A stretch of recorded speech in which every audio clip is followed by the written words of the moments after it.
Welcome to Nerd Sports. Today we're going to talk about 1984. The book? The book. You're like, the book or the movie? I'm like, please say it's the book. Episode 25, man. Yeah, we made it this far. Good Lord. Our special guest. Yeah, we didn't. We were going to have a special guest, but he ended up, even yesterday when we were actually going to do the sports episode, he ended up... he had to go call the Coyotes game. Yeah. So we are extra person less, but we are still going on. We are here for we are here to impregnate your ear holes. Yeah. We are going to do nasty, nasty things to your ear holes. Sweet nothings. It's going to be awesome. What? I'm looking up. I mean, there wasn't really that much sports news this week other than... it's the final week of the regular season. For baseball. For baseball, yeah. Who's the Yankees and Red Sox had a series over the weekend, and, the Red Sox shit the bed. There was a really bad call by Jim West. It was on Aaron Judge. He fucking struck out, right? And if you look at the play in real time, I mean, it looks like he dropped the ball, right? Talking about Christian Vasquez, the Red Sox catcher. But if you slow it down, he dropped the ball on the transfer. Now, the way that the rule book reads is that if a player fielding a ball drops the ball on a transfer, we're talking about transferring the ball from the glove to the throwing hand, that still counts as a catch. Well, the umpire behind home plate just shit the bed on that call. Horrendous, right? And it's one of those non-challengeable calls. Yeah. So Aaron Judge gets an extra pitch at that at-bat and ends up, extending the inning, and then Giancarlo Stanton happened. And, everybody's talking about, the Yankees are doing what the Yankees do, and the Red Sox are doing what the Red Sox are supposed to be doing. But going off this list, it looks like for East, Tampa Bay Rays, mm-hmm. Central, Chicago White Sox, and West. West is going to be Houston. Houston Astros. But did they cheat this year? I'm going to refrain from that conversation. However, switching over to the wild card. Well, we got the National Leagues. It's the Braves for East, Central Milwaukee Brewers, and for West, San Francisco Giants. Yeah, over the weekend, though, it was like a mass exodus. You had 6 teams in the American League get officially eliminated from playoff contention. Good Lord. And that is Cleveland, Detroit, Los Angeles, Kansas City, Minnesota, and Texas. The Dodgers? No, Los Angeles Angels. Oh, okay. But right now, mathematically speaking, the Yankees have a 1-game lead over Boston for the wild card, leading the wild card, and then Toronto is a game out behind Boston. Now, I'm trying to figure out what this X. I see the E. And the X means that they've clinched a playoff berth. Usually, a Y will designate that they've clinched their division. So Chicago and Tampa Bay. What's Z? Z is, let me see here. Hold on, I knew that. Oh, here we go. Well, it depends on what side. No, Z is clinch playoff berth. Well, MLB.com has got an X and Y. So X.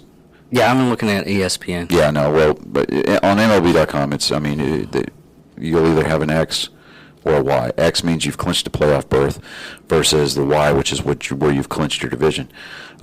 So this week, particularly the two series that kick off tonight, it's going to be very, very, very important as it relates to the American wild card race, the American League wild card race, rather. The Yankees are facing the Blue Jays, who are, like I said earlier, a game out. I mean, they're on the outside looking in, but they're a game back from the Red Sox. So if they win, they actually go in the playoffs. I'm getting there. Okay. So if damn it, the Yankees lose There we go. to the Blue Jays, which is incredibly feasible because the Blue Jays are tenaciously they're notorious for playing the role of the spoiler. So if Boston can sweep Baltimore, who they're playing for the next 3 games, which we got Chris Sale going on the mound for Boston tonight. So it's entirely feasible that Baltimore, sitting at 50 wins and 106 losses right now, will get swept again because we just swept Baltimore last week. Okay, and so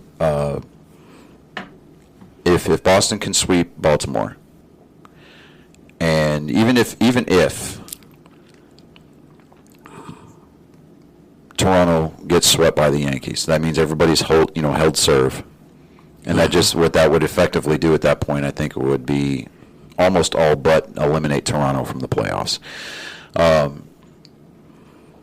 But if the Yankees manage to drop 1 or 2 games there, and the Red Sox can sweep the Orioles, then at that point, Boston and New York will flip places in the wild card standings. The reason why that's important is that the team with the higher, with the best record between the 2 wild card spots gets to host the wild card game. Okay, the 1-game playoff. Yeah. Now, would I rather play Toronto in the wild card game? Yes. And it's not because I'm afraid of the Yankees lineup or anything like that. We've shown that we can beat them. But it's just that I want to hear. I want to have that Obi-Wan Kenobi moment where I hear 1,000 voices cry out. All at once? All at once. And that is the entirety of the Yankees fan base screaming that they got screwed. Because it's never their team's fault, unless it's just so egregious that they're just out there, shit in the bed. Yeah. But still, nonetheless, I want to hear Yankees fans from all across the globe bitch and moan because they have to sit on the couch and watch the World Series just like their team usually has to. Could you imagine someone in Mongolia? No. Right?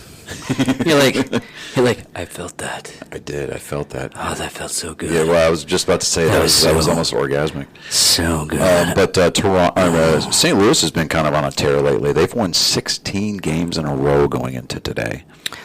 So if they make 22 or no 21, they beat out the they'll beat the A's. The A's win streak of 20. But is it going to happen? Probably not, because tonight they go against Milwaukee, who won the division from St. Louis. So it's feasible that they would have that they can pull off a couple of wins.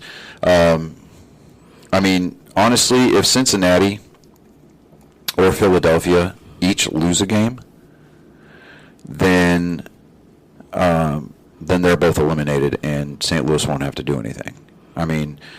They can lose, but the other 2 teams have to lose also. Because the way that the wild card standings stack up for the National League, the Dodgers are in. They've got a 13-game lead. Okay, the Giants haven't officially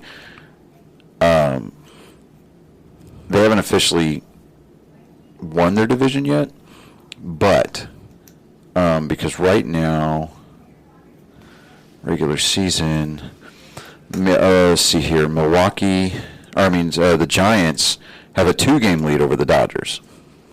Okay, so with 6 games left, that means that the Dodgers either need to lose 5 games or the Giants need to win the next 5 games, or a combination of the 2. So that 5, that's what they call the magic number, right? Mm-hmm. So if the Giants win a game and the Dodgers lose a game, then that takes that magic number and reduces it to 4. And if both teams win, the number stays static until tomorrow. And at which point, if both teams win again, then that number still reduces itself to 4, because at that point there would only be 5 games left. Yeah. Okay. So it's all about mathematical theory here. Well, that's all baseball is, really. It goes on the whole. A lot of math majors love baseball only because it's a sport that sometimes can be won by mathematics. Yeah, I mean, some of the most unlikely things happen in the game, and that's one of the reasons why I love it, especially this time of year. I mean, every game over the 162-game season generally tends to add up. And, I mean, it may not seem like it when you're in the middle of the grind of the summer, but when you start getting down towards the last month and a half of the season, then towards the last week of the season, you start looking at these pennant races. It's really... I mean, you start to see how those numbers stack up and how each win, and conversely each loss, matters. I mean, it's just significantly magnified. So see, that's one thing I don't understand about baseball. It's kind of like soccer in a way, to the point to where even the your win-loss ratio and everything like that. But in soccer, it's also draws too. yeah, So and that's just because there's no ties in baseball. Yeah. Not unless the commissioner decides to step in and say, "Oh, hey, we're going to have a tie here." No, because there's not supposed to be any ties in baseball. Now, the Japanese do that, and they do that as a matter of etiquette, because games that are played during the week, if the score is tied after a certain time at night, the game ends in a draw because everybody has to go to work the next day. Yeah. But I mean, generally speaking, that's not the way that we like to do things here in the American version of the game. Yeah, we go into overtime. Yeah, I mean, we go to extra innings, and and it's, I mean, there have been games that have gone like 20-something innings. I mean, these have been like 6, 7, Really? 8-hour games. What the? Yeah. I bet they're just pissed off afterwards. Oh, dude, they're tired. The benches are completely exhausted. I mean, you've got position players coming in to pitch versus pitchers because you don't have anybody left in the bullpen. I mean, and those are managerial nightmares. Yeah. You start seeing line scores on guys where they're like 8, 9 at bats. Okay. Well, little fun fact. May 8th through the 9th, 1984, White Sox and the Brewers played for 25 innings, longest game in Major League Baseball history. Wow. Tom Seaver. Seaver, yeah. Yeah. Oh, funny thing, and I forgot to send this to you. I have to look for it again. But Robot Chicken did a baseball thing, but it was real names in baseball. Yeah. It was hilarious. Dude, there have been some fucked up names. Yeah, even for the Empire. Yeah. A lot of dickheads. Exactly. So Joe West, the guy that blew the call for the for the Red Sox last night, or not last night, but Sunday night, he announced. I think he announced that he's going to retire. Which good. That fat fuck needs to get out of the game anyway. Oh, is that the one that you keep on harping about? No, you're thinking Angel Hernandez, but that dude needs to go too. That guy needs to have not only his man card, but his Latino card. He needs to have his umpire card. He needs to have all of his cards pulled. He just needs to get sent up over. He needs to get his human society card, just like the people that have the over big wheels on Mustangs and shit like that. Yes, and the guys that jack their truck ups, and they don't they don't bother to move the axles because they got low profile chrome rims, and and they're sucking their buddies off while they're driving it. Yeah, those guys. Call back, people. Call them back. But anyways, moving on out of baseball, we're gonna hit real heavy here coming up pretty quick.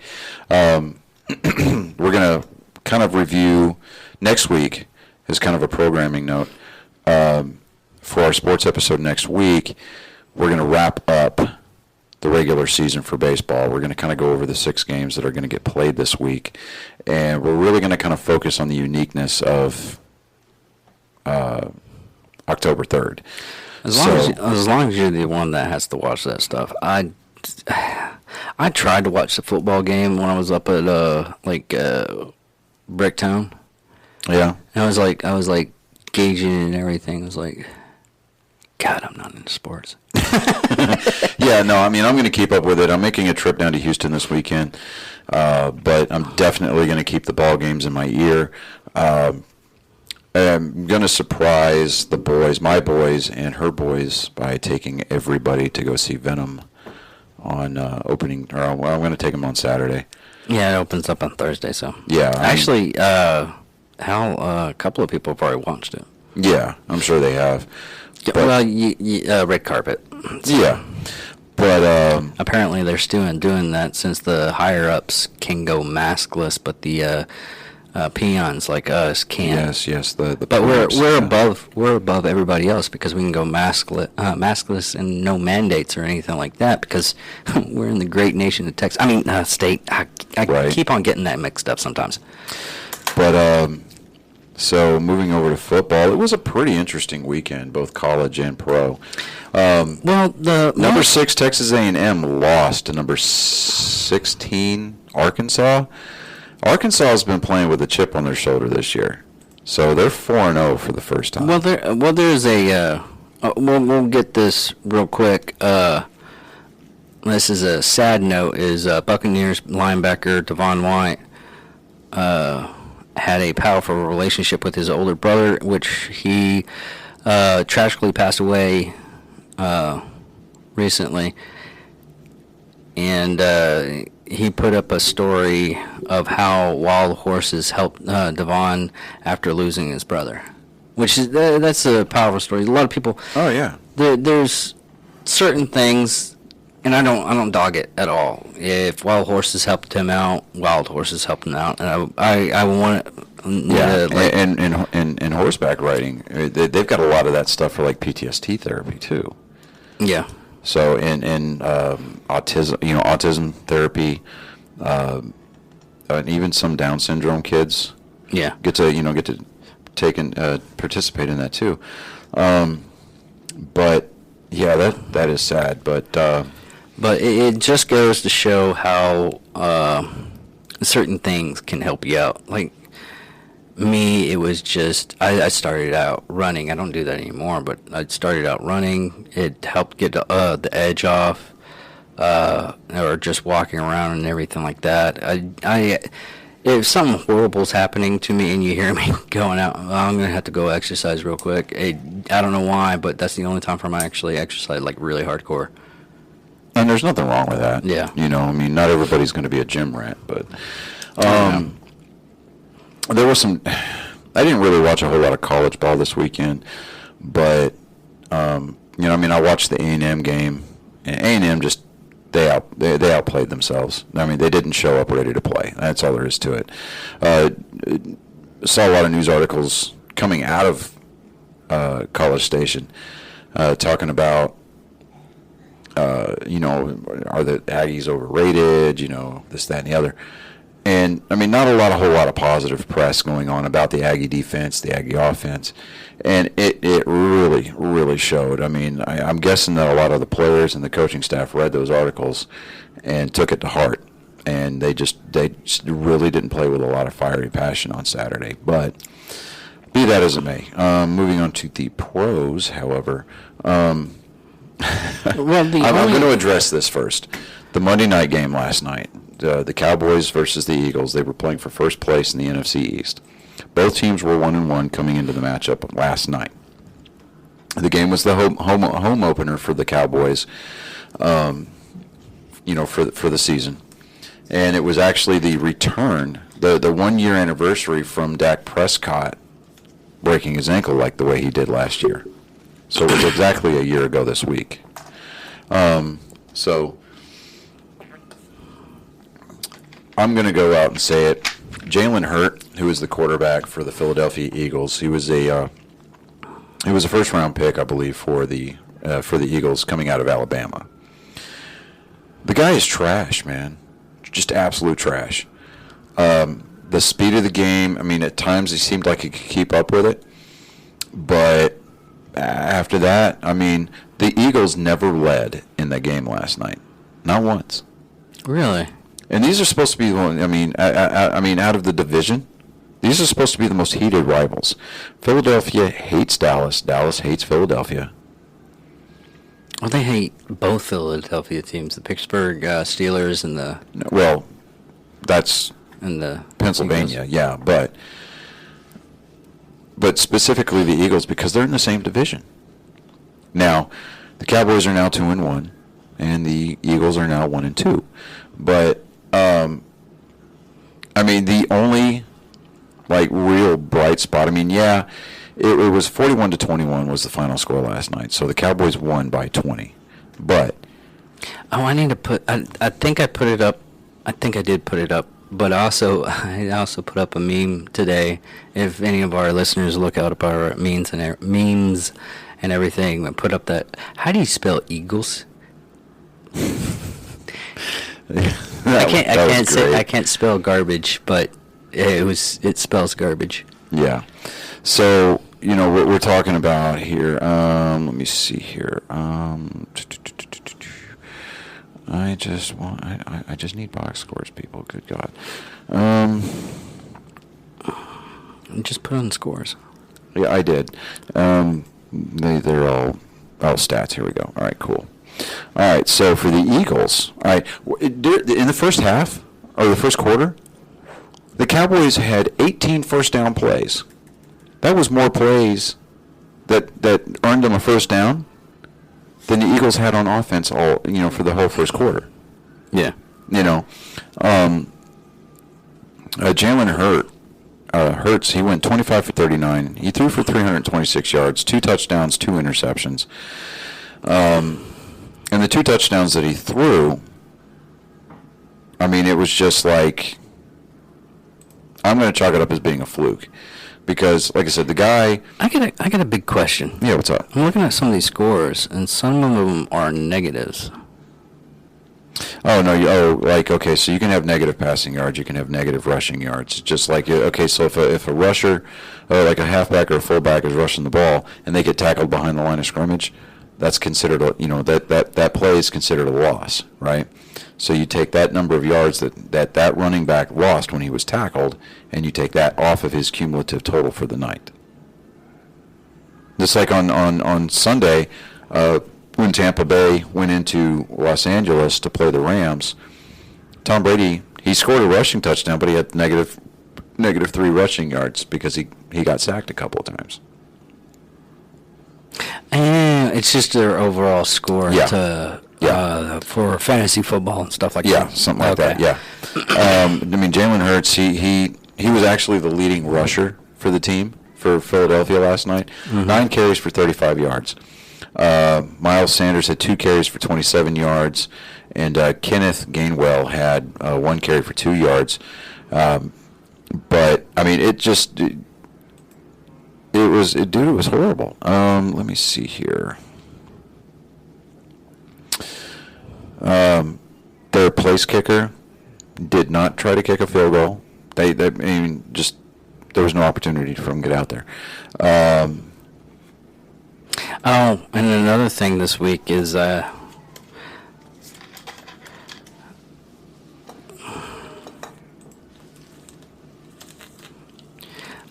finally figured out what GOAT means. The greatest of all time. Yeah. I did not know. I thought that you knew that. Dude. Because you hear all this talk about Tom Brady being the GOAT, and you're like, what the fuck? He was like, is that an insult? No. No, at first, when I first heard it, someone told me it's a good thing that they didn't go above that. And then I was like, if I'm doing sports shows, maybe I should learn what the GOAT means at least. Yeah, Tom Brady is the absolute GOAT. I mean, he is the greatest player to ever play the position of quarterback. I mean, hands down. It's not even a contest, and it's not because I'm a Tom Brady guy. The guy, just quintessentially. I mean, we're talking about 7 Super Bowl rings. Yeah, if he can punch you with both hands and still leave a Super Bowl ring imprint on you. Yeah. Exactly. I mean, the dude's 44 years old, and he's out there doing shit that most 24-year-olds can't do. Yeah. I mean, it's. I mean, we're actually kind of lucky, Yeah. and I even heard this said on the NFL Network on Sirius Radio because I was listening to it Sunday when I was going to Amarillo to on a last minute emergency trip for my son, but Nothing bad. nothing bad. No, it's we'll just say I had the last minute trip out to Amarillo, but was listening to Sirius Satellite Radio's NFL Network, and even on the Fox NFL Sunday Countdown. They were like just absolutely beside themselves. Even Terry Bradshaw, who was a Hall of Fame quarterback, he used to play for the Pittsburgh Steelers. He was a quarterback at LSU. I know that much. Yeah.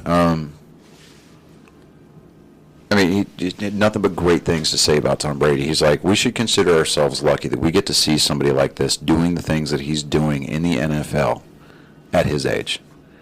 Well, it really is just like seeing Michael Jordan. It is. I mean, because you got Michael Jordan. He was that generational player. And with all the skill and talent that the players have nowadays, they're never going to be able to do the same thing that he did. Everybody wants to, even Kobe Bryant. And I know that name came up with you a couple of times, but, that was kind of a dark, fucked up humor, but, it's something that you and I both enjoy. Okay. We'll put the context out in just a second. Okay. Okay. So, Michael Jordan, never had, none of the NBA finals that he played in went to a Game 7. And he never lost a finals. Kobe Bryant can't say that. LeBron James cannot say that.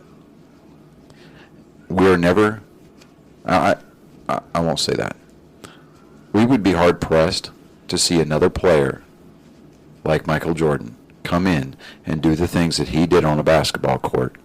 And that's because he was driven to the point to where even the guy that helped him out with his training and everything like that, he was like, yeah, he was driven. Yeah. I mean, even when, look at the flu one. Yeah, the flu game. Yeah, exactly. Yeah, the flu game. Now, with Tom Brady, the guy's the same way. It's absolutely driven. He does not care about anything except winning. He's the first to show up at the facility. He's the last one to leave every day.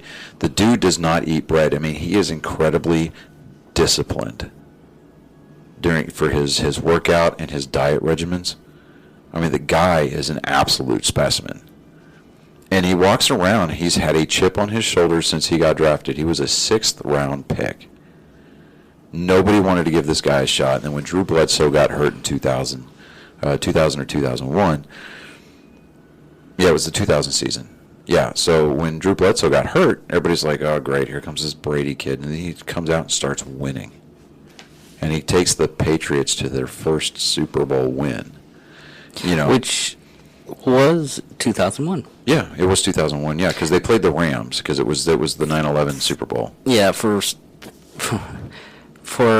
all intents and purposes, because that year in 2001, it weirded me out a little bit because I thought it was a conspiracy theory because the Yankees won, and the new. No, the Yankees didn't win the World Series.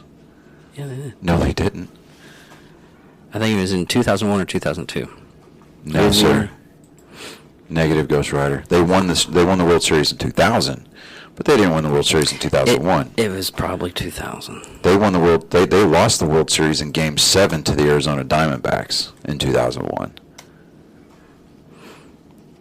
Luis Gonzalez with a walk-off single in the bottom of the 9th in Arizona.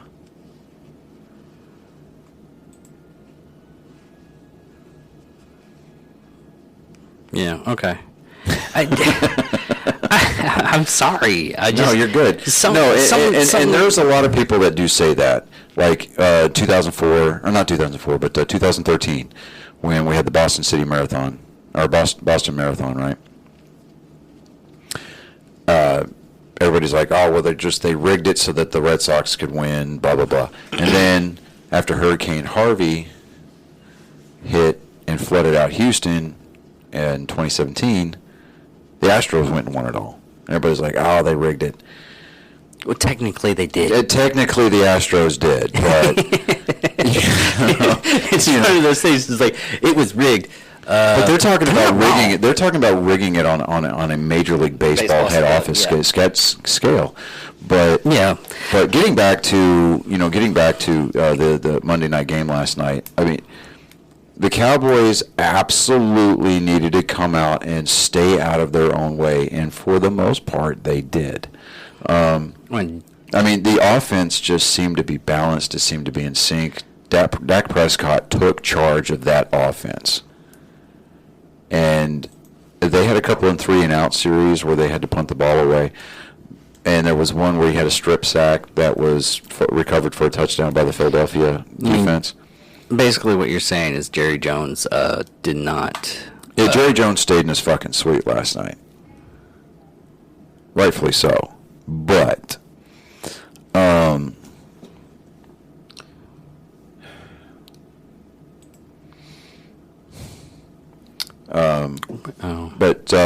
yeah, the Packers came out. They beat the 49ers 28-30. That's funny because if you were looking at Facebook at all today, or even on Monday, the 49ers took the lead with like 34 seconds left on the clock, right?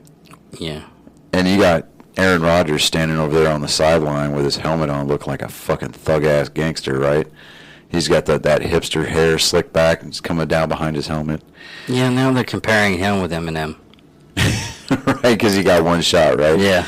But Aaron Rodgers took the team and they drove down the field, got to field goal within field goal range, and their kicker, Crosby, kicked a 51-yard field goal as time expired to beat the 49ers in San Francisco.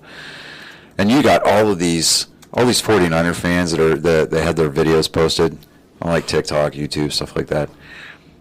Well, they're just like beside themselves, and you got these Packer fans that are just like, yeah, we got 34 seconds left on the clock. Shut up, because I mean these guys knew. I mean, because that's what Aaron Rodgers does. That's what the good top shelf elite quarterbacks do. They have that capability of running a hurry up offense to get to if not score a touchdown, to at least get within field goal range.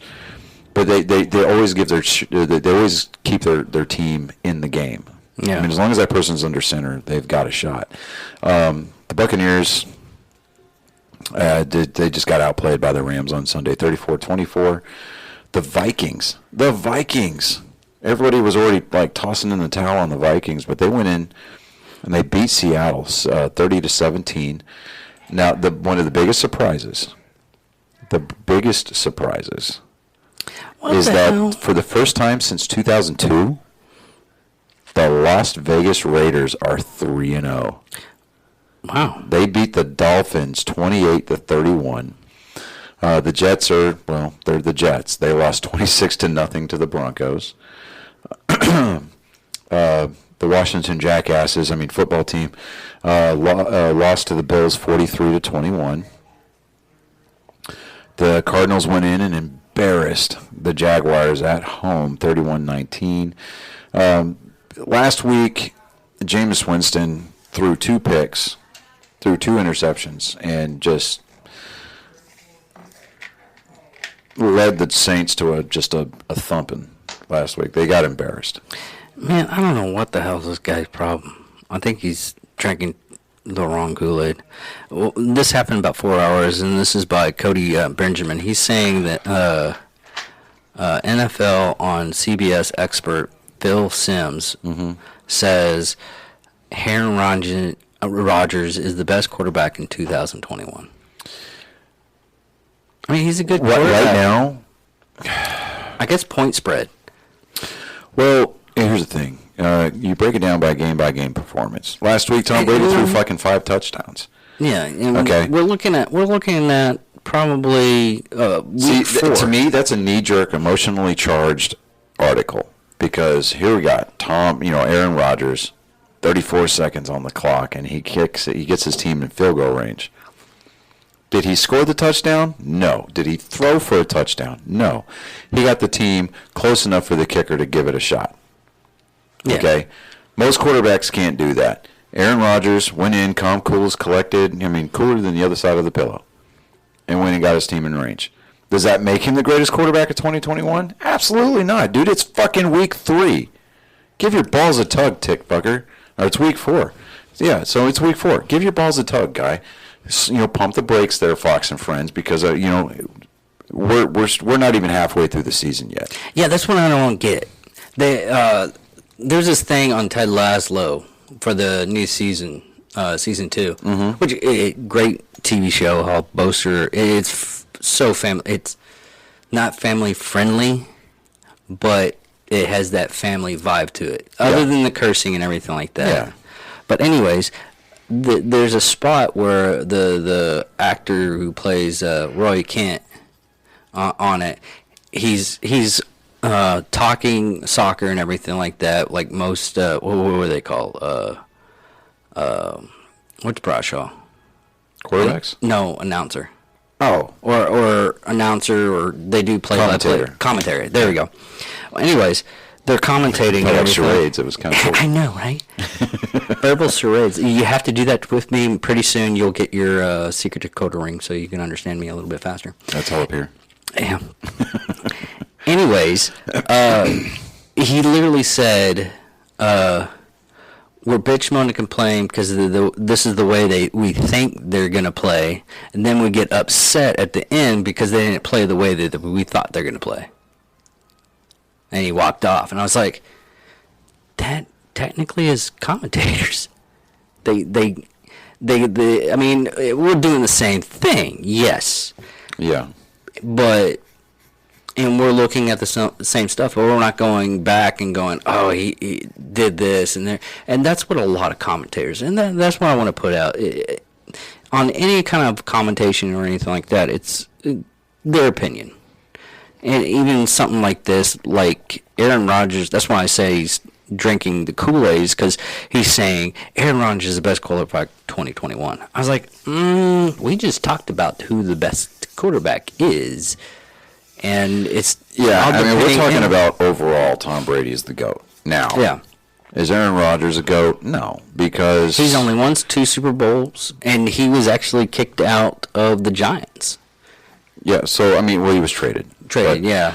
But...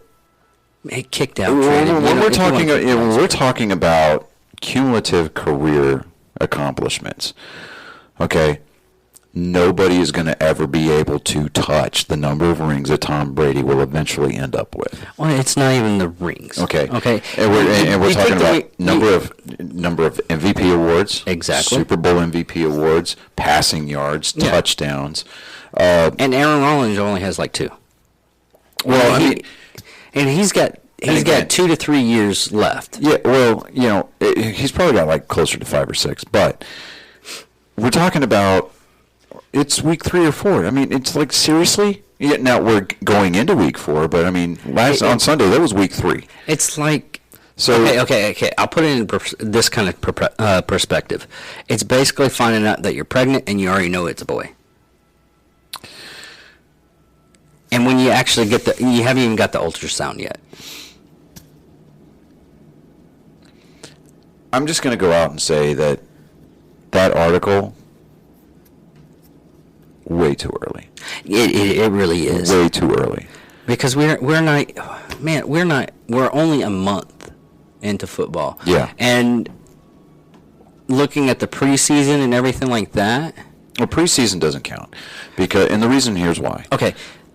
Go ahead. I say preseason counts for looking at the players as a whole of what they might do. Okay. Mm-hmm. Other than the fact that you might have an injury or something like that, which I've said this before, and this is just talking with other football enthusiasts, is you find out how good the team's going to be because all the injuries that happen in the preseason. I will agree but disagree at the same time with that statement, and here's why. The preseason is for nothing more than weeding out the rookies. That's it. That is too. You know your starters. They're going to get playing time. They're going to play maybe a quarter and a half each game.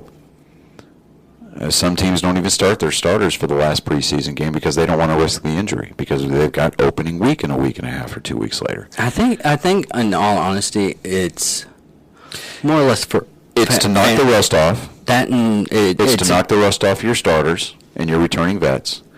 It's to see what kind of prowess, what kind of skills, what kind of vision, what kind of football IQ your rookies and your drafter, the people that you just drafted, what are they going to be able to bring? Can they keep up with the speed of the game at the NFL level? And it's also, nowadays, it's a good indication of who you're going to put on your fantasy football team, too. Yes and no, because, again, a lot of times, unless it's a first-round pick or a second and third-round pick, you already know, okay, a starter's coming back from last year. Okay, this guy, he went over to this team for pre-agent. I mean, based on last year and projections, you already know, hey, this is the way that you're going to construct your draft. I mean, that's all that is. But the Saints went into Foxborough and beat the Patriots 28-13. Now, the Ravens and the Lions, that was a good game. I don't care what anybody says. That was a good game. Normally, everybody's supposed to be able to go in and just beat the shit out of Detroit and just kind of, wipe their butt with, with Ford Field and go on about their day. Yeah, Detroit brought it this Detroit weekend. brought it, yeah. And it took Justin Tucker kicking an NFL record 66-yard field goal. Now, if you've seen video of that field goal, it got all the way to the crossbar. It doinked. It went straight up and fell on the backside of the goalpost. And it counted, but you saw all of these Lions fans in the stands. I mean, they were just absolutely beside themselves. They were like, "Yeah, we're going to beat the Ravens, and it's going to be like the walk-off win of the year." And it was going to be the win that's going to be able to carry them forward. We're going to win so many other games off of this. But Justin Tucker lines it up, and they're all like, yeah, it's 66 yards, he's not going to make it. He kicks this thing, and it got deathly quiet. And it hit the crossbar. You heard every Lion fan go absolutely batshit crazy. Yeah, I bet. And then when it fell back behind the goalpost and counted, the Ravens fans that were in attendance lost their shit. And all these Lions fans just absolutely it's like their vocal cords went on strike. They couldn't talk. I'm watching it right now, and see if you can put it. It's on the NFL. Yeah. Put it on our Twitter account, and if we can, share it on our Facebook so we can take a look at it. Yeah. So everybody can take a look at that. But moving on to Chicago and Cleveland. But that was really. I'm sorry. It's an NFL record. It's the longest in NFL history because it literally hit the. It bounced up probably a good 15, 20 yards and then fell back behind the goalpost. Yeah. And it went through. Yeah.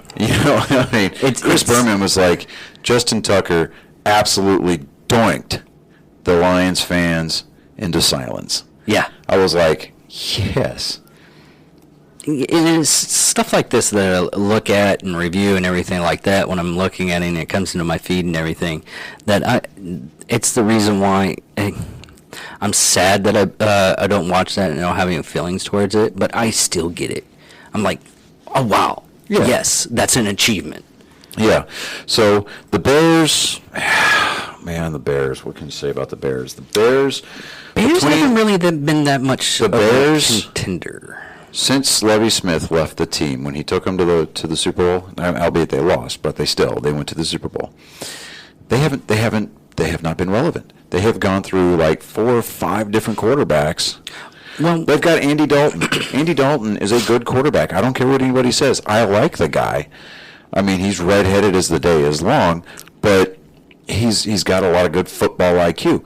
His offensive line can't block for shit. His defense can't play for nothing. They can't get off the field. And his head coach and offensive coordinator, where the hell did they get their coaching credentials from? 2 box tops and a bag of Cracker Jacks? I mean, Chicago is an absolute train wreck this year. I mean, it's just like every year. And they go into Cleveland. Jeremy Mayfield and the Cleveland Browns put it to them. I mean, they took the Bears out to the woodshed, bent them over their knee, and hit them with not just a switch off the weeping willow tree. I mean, they hit them with a whole damn tree. They beat them 6-26.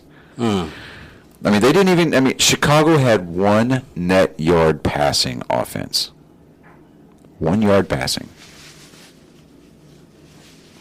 I mean, that might be a record that stands for a while, but that's not necessarily a record you wanted to set. No, stuff like that is like the Purple Heart. Yeah, well, I mean, the Purple Heart, yeah. I mean, it's what's marksmanship, a hedge for the bad guy. Yeah. But okay, now moving on to Cincinnati, the Bengals and the Steelers. The Bengals went into Pittsburgh and won 24-10. Ben Roethlisberger, after the game, he was like, "Yeah, we just didn't execute. I mean, yeah, we got outplayed, but I mean, most of it was we just didn't execute." And that was it. It was all it should have said. Mike Tomlin, their head coach, is like, "Yeah, we're not hitting the panic button. We're just 1-2." You know, the biggest surprise, the absolute biggest surprise, the Chiefs, the Kansas City Chiefs, the reigning AFC champions, right? Played at home versus the Los Angeles Chargers. Okay, and they lost 30-24. They've lost 2 straight games for the first time since weeks 5 and 6 of 2019.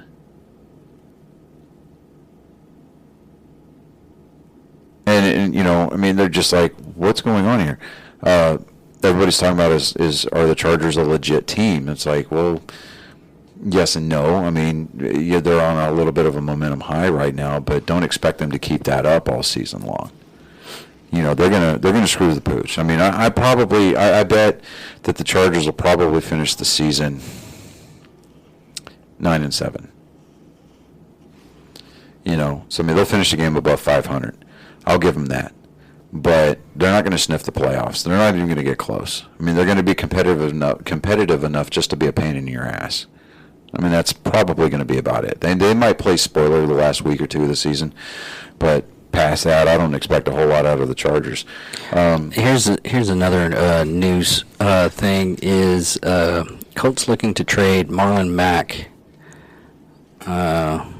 and he's going to be a free agent. He was only doing a 1-year, $2 million season. God, I hate freaking football players. But anyways, yeah. Don't look at the San Diego Padres lineup. I'm not. No. Anyways, he's only taken 13 snaps in the first 2 weeks, and then sitting out week 3 against the Titans as a healthy Scage. Yeah, well, if they're looking to trade him, they don't want him getting hurt, especially this early in the season. So, yeah, I mean, you're going to find that a lot, especially in baseball. You start seeing, like, toward the trade deadline, players that are projected to move or players that are getting moved.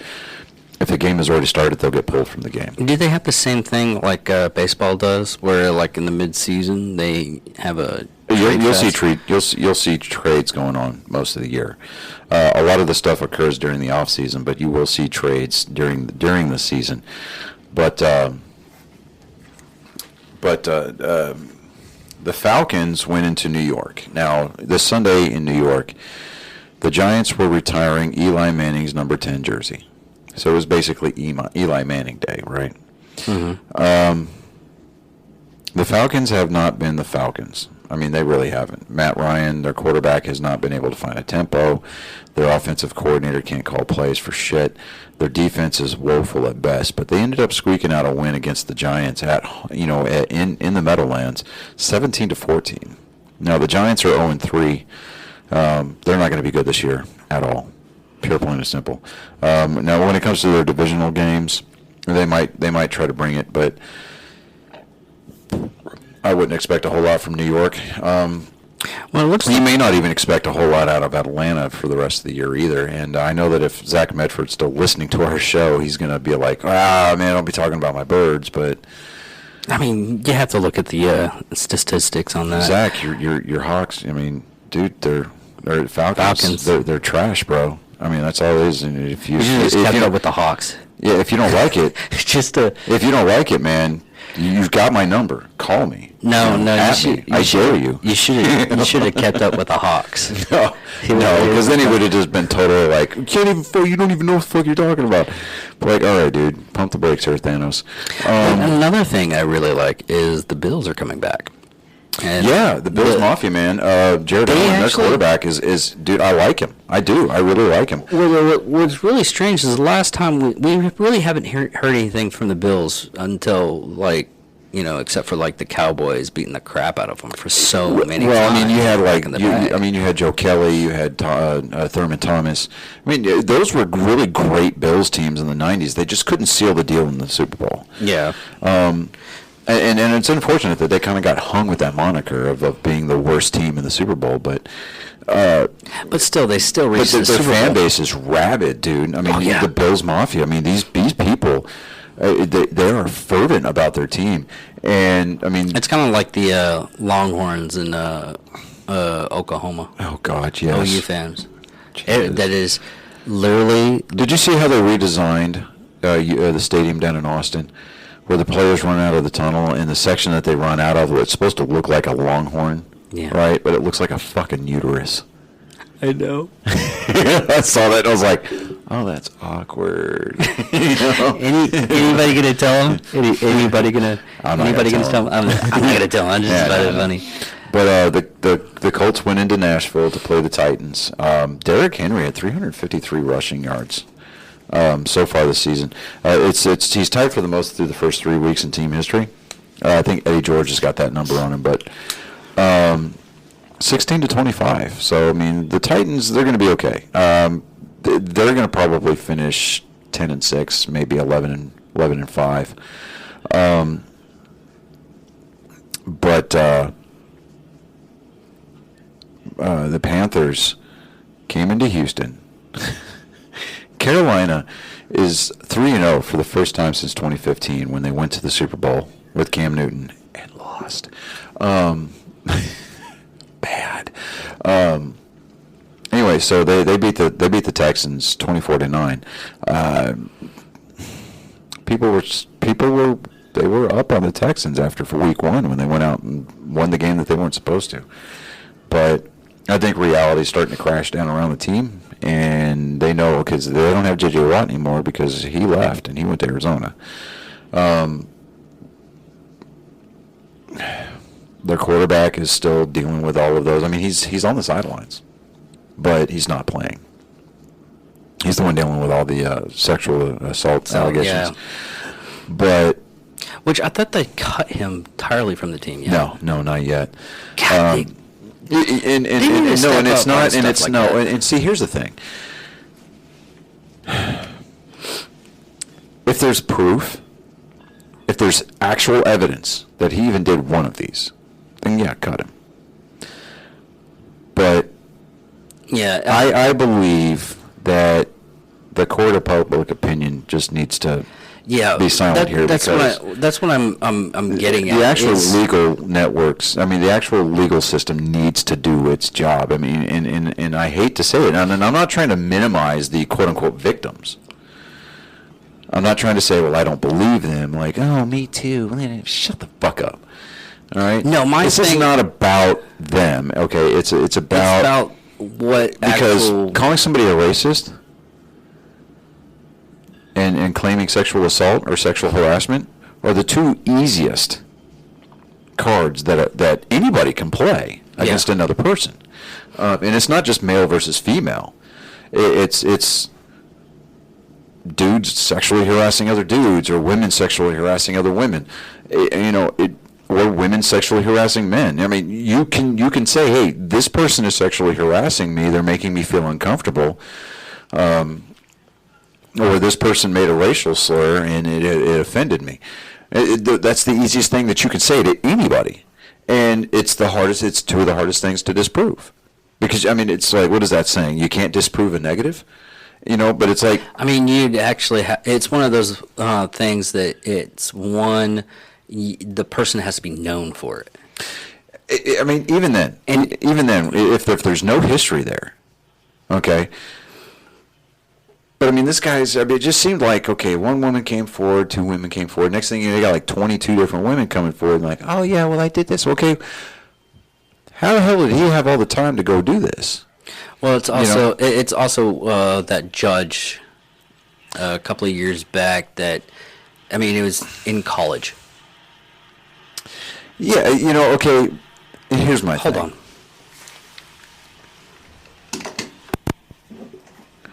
Keep on going. You gotta love it.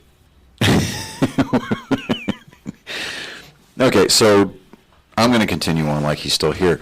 To my point, it's like when all these politicians, or people that get nominated for the Supreme Court, you get all of these people, especially conservative judges and things like that get nominated for the Supreme Court. All of a sudden, now you got somebody from 20, 30 years ago claiming that he touched me inappropriately. Yeah. So how come you're waiting until just now to come out about it? When he's popular. Whenever it matters. I mean, are you just trying to get your 15 minutes? What's going on here? Are you getting paid to be this way? And she was. You literally have to, and it sucks because, we should give some credence to the accuser, right? But we live in a day and age now, unfortunately, where we have to look at the accuser and be like, that's a little sus. We have to really kind of be careful because some of these people they're out to they're out to make a buck, and so they don't care how they do it, even if that means derailing the career of somebody else. Even if they had sex just one time and it was consensual, whatever. What are we gonna have to start doing? Are we gonna have to start carrying around little flashcards, and we can just have people sign them and they become legally binding contracts? You agreed on this date to have consensual sex with me, signed by, your hand, my hand. I mean, if we got to start carrying this stuff around, look for the population to take a dip. And really, I mean, because it's just, I like how it's a bigger mood killer than having to put a damn rubber on. And what a lot of people don't understand is this isn't anything really new. And it's really not. Because Dave Chappelle did a skit on it. Yeah. And I mean, it was a binding contract and everything like that. And they were both going over. It's like, okay, this is all right, this is okay. Anal, we'll put that in the maybe column. Right, exactly. Yeah. Just as kind of a side note here, before we get back on that subject, Chiefs head coach Andy Reid, after the game on Sunday, he was transported to the hospital because he wasn't feeling well and he was being kept for observation. He got released from the hospital yesterday. He's feeling better and he's ready. He's ready to get back to work. The guy's got a heart problem. I mean, you see all these skits. He's having a heart problem for like a couple of 5-6 years. Yeah, I mean, because the guy he loves his cheeseburgers. Don't get me wrong. But cheeseburgers are good. Yeah, but because you can tell that he's lost weight because he's had to put himself on a diet. If you have a cheeseburger and then you have a cheeseburger milkshake, yeah, you might have a little problem. Yeah, but on the on the positive side of it, I still want to try that chocolate cake milkshake. Yes, in Chicago. You lost me at cake. The Lions release linebacker Jamie Collins after they put him out on the trade block. Nobody wanted him, so they were like, you know what, we're done. Go pack your shit, get out. Look for him to get picked up by a team that needs a linebacker, and they're going to get a good deal on him. Yeah, I mean, getting back to the sexual harassment thing, I mean, it sucks that we have to, we've been forced into thinking you're guilty until proven innocent when it should be the other way around. No, it's what it is. It's the society is proving the judge, jury, and executioner right now, right, compared court of public opinion, right? Which is what I said. Yeah, and right now we are in a society that we can communicate faster than light. And You know, people, you just pissed off Albert Einstein, right? That's not a good thing to do. Okay, but I get what you're saying. You know, with social media being what it is, with the 24-hour news cycle. and we've always had this problem. And if you look back a long time ago, just not even, I'm talking about when we had snail mail. Yeah. People, if you didn't like something, there was a mail-in rejection. Yeah. We've always had this, but now it's at the point where it's flashing into your face constantly. Oh, yeah. It's like, this is my beliefs, and this is the reason why I do this. And if this you don't believe the way that I believe, then you're somehow a fascist. Yeah. Yeah. So. And that's yeah. another thing that you can call somebody that you're a Nazi, you're a fascist, you're a racist, you're Yeah, I showed you that thing today with Chris Pratt. yeah. Yeah, because he follows Ben Shapiro and Dan Crenshaw on Turning Point. I mean, there has been no mystery at all as to Him being a conservative, God-loving person. a God-fearing conservative. I mean, the guy's a patriot and he supports our troops. I love Chris Pratt. I absolutely do. And he's married to a Schwarzenegger. Yeah, he's married to a Schwarzenegger. But you know, somebody was like, "Oh my God, he's such a this." They started a petition to have him removed as the voice of Mario because they don't agree with his politics. Get the fuck over yourself. Well, people, it was the same thing with Gal Gadot doing the Cleopatra. Yeah. I was like, everybody's like, oh, she's not, she shouldn't do that. They should find somebody the same ethnicity. I'm like, she was a Mossad.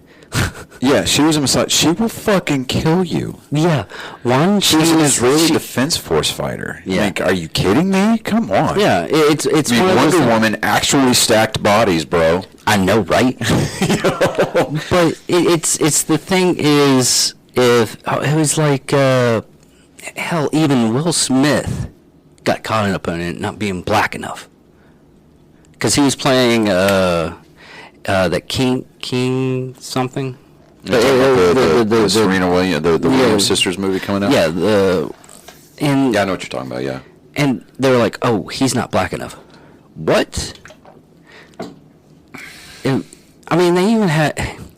This is totally fucked off. They got upset because when there's this movie with a black kid in it, and they had to go in and do a little bit of CGI work on him. What, to make him blacker? No, they had to lighten him up a little bit because you couldn't see him in the scene. And Okay. people found out that they did this. They're like, I can't believe you do that. That's just whitewashing. That's whitewashing. I was like, Well, here's the dirty secret for our woke crowd. These Hollywood movies that you're bitching and moaning about aren't real. all of these celebrities and Hollywood stars that you fawn all over, most of them are pedophiles. So wrap your little minds around that one. You know, people get bent out of shape for the wrong things. Yeah. Pure, plain and simple. And it's like, how boring and fucked up is your life to where you have to focus on something so superficial that's got nothing to do with you. You know, instead of trying to ruin somebody's career, how about you worry about your corner of the universe? Make it a better place. Because cumulatively speaking, I wish I could say I remember. I wish the days when public opinion wasn't as stacked as it is now, but it's always been like that. yeah, just people have a voice now, or feel like they have a bigger voice. I mean, look at how they've got keyboards and screens to hide behind, because people, they don't have to worry about speaking their minds and worrying about somebody coming and punching them in the face for it. And I wish there was people like God, who's the lead singer? Twisted Sister, Dee Snider? Dee Snider. I wish there was more Dee Sniders out there because he literally went to Congress and told people, it's like, hey, listen, we have freedom of speech, and this person is doing this to us. And he had a lawyer with him that was, it was like back and forth. He made this whole. You can look up this speech and everything. Look up Dean Snyder Congress. That's all you have to do. That's all you have to put up, and it was very, very, very monumental. I mean, stuff that I'll look up on the internet at times that just gives you very, very high inspirational, that you're surprised this person is very, very out there with what they want in life, like the freedom of speech, which we have. Right. You might not like what some people say, but it also gives you a good starting point of how that person is. I mean, if that person wants to talk like a jackass, you don't. Okay, I don't have to listen to that jackass. But at least we know now. Yeah, exactly. There's a lot of people that I'll still be friends with and everything like that because they are keyboard warriors. But it's the basic fact of, okay, I know not to go on this topic with you because you believe that you're right. And there's a lot of people that just believe that they are right. And I'm the type of person that if you keep on doing something, it's like a flat earther. And this is coming off Neil deGrasse Tyson saying this, is if you have the basic facts and the other person still wants to argue after 5 minutes, just go, okay. Just say, okay, you're right, and just walk away, because it's not good for you to stress out and waste your breath when you can be doing something productive in life. Right. Even if the person feels that they won, it's like, did they win? I was like, fuck no, the guy's retarded. But I just let him. Sometimes you gotta give the Marine a crayon, see if he eats it or dries with it. Yeah, but I mean, at the end of the day, oh, that was funny. You didn't laugh.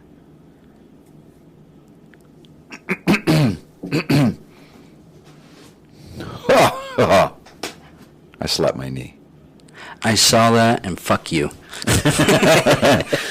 But I mean, at the end of the day, we get. If you're going to be offended by things very easily, grow a skin or stay home. Or turn us off. Yeah. I mean, don't turn us off. I mean, keep on watching. Push through. Push through, grow a set, give them a tug. But we as a society it's one of those things that you have to have the basic fact of just let them talk. We were given certain rights endowed upon us by our Creator, and just like we were given the freedom of speech, we were also given the freedom of choice. You can choose to turn us off. You have the choice to keep scrolling. I can't count the number of liberal celebrities that I follow on Twitter just because I need a laugh, in the middle of the day. Yeah, lots of people need that. And I'll see some of the most asinine shit, and I'm like, how do you garner the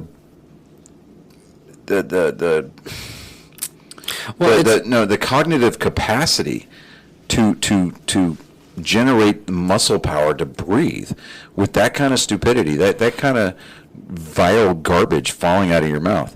Oh wait. You're just using your celebrity as a pedestal. Well, it's like, okay, you know what I do? I just, I keep scrolling. Well, it's like last week with Maxine Waters. Maxine Waters, yeah. Waters.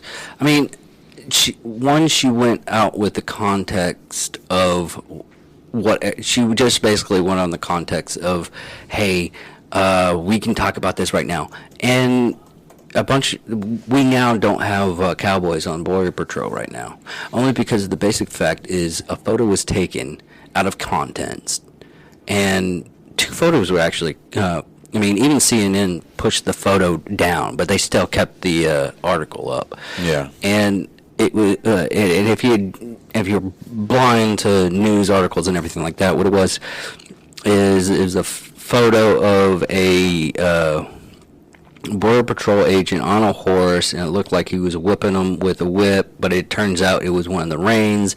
He let go of the reins to grab a hold of this Haitian. Yeah, it grabbed him by the shirt. There was no Yeah. whipping involved, and they're just pushing the narrative. Now, I here as of late, I find myself agreeing with Governor Abbott less and less. But I do agree with him when he said, if you are punished by the Biden administration, I will hire you as part of the Texas border guard. And he was like, you'll always have a job here in Texas. And it's like, yeah, absolutely. And like I said, race and sex, two easiest arguments that you can throw at any group or an individual. And you can basically do whatever you want after that, because they're going to be spending all their time and efforts trying to disprove the accusation. And as a person that knows the government, I'm still wondering. It's like, okay, you're bringing this up. What are you trying to hide? Yeah, exactly. But other than that, there is there any more sports news? Not that I saw. Like I said, this is going to be a pretty exciting week for baseball. It's the last week of the regular season. And we're getting more into it. The Jaguars and Bengals are going to play on Thursday night. I'm thinking that the Bengals are going to probably win by 17. Don't say that unless you're going to put money on it. The Bengals are going to win by 17. But we got some weather moving in, and we'll see how that fares out. Yeah. We may have a lot of opportunity to get some episodes in the can, but But we won't do that until we actually have notification of that. But this is Nerd Sports. Thank you for watching, everybody. We'll see you later.